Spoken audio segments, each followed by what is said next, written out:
हजरत पैगंबर साहब के खिलाफ जिस तरह के गानों का प्रयोग किया गया, क्या मुस्लिम समाज जिसकी संख्या करोड़ों में है, क्या उसकी कोई धार्मिक आस्था नहीं होता है कि हम किसी को तकलीफ देके और हम अच्छा काम कर रहे हैं? मैं तो इस बात का समर्थन नहीं। आप ये बताओ, मस्जिदों से सारे उतार दिए गए।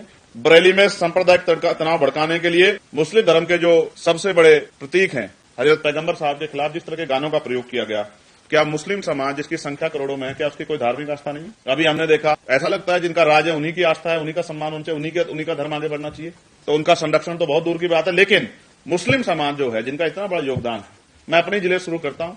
नगीना, हमारे यहाँ लोकसभा क्षेत्र नगीना है, नगीना कस्बा है, उसमें एक सायरन बजता था कि जो लोग मेहनत मजदूरी करके आते हैं और सुबह अपना रोजा रखना चाहते हैं, तो वो सायरन सुबह के समय 1 मिनट बजता था तो उन लोगों को जानकारी हो जाती है कि रोजे का समय हो गया, शहरी का जो उनका कार्यक्रम होता है, और शाम में अफ्तारी के समय कि वो अपने धार्मिक उसको कर लें।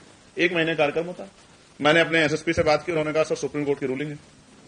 तो मैंने कहा भाई कोई रास्ता निकालो कि उनका भी काम हो जाए, क्योंकि जो गरीब लोग गांव में रहते हैं, मेहनत मजदूरी करते हैं, थक जाके सो जाते हैं, तो उनको भी अपना जो है पूजा करने का, अपना जो उपासना करने का अवसर मिल जाए, उनके साथ कोई इस तरह की वो ना हो स्थिति बने। तो उन्होंने कहा सर सरकार का आदेश है कि इस तरह कोई नया वो नहीं होगा, लेकिन वो पुराना चला रहा है, पुरानी परंपरा का सम्मान होता है, लेकिन नहीं हुआ।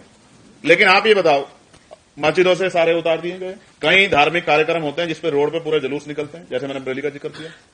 लेकिन ऐसा क्या है कि ये कौन सा अमृतकाल है कि दूसरे की आस्था नहीं है और हमारी आस्था है?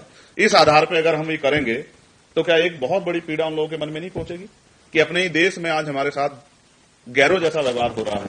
क्या उनको तकलीफ नहीं होगी?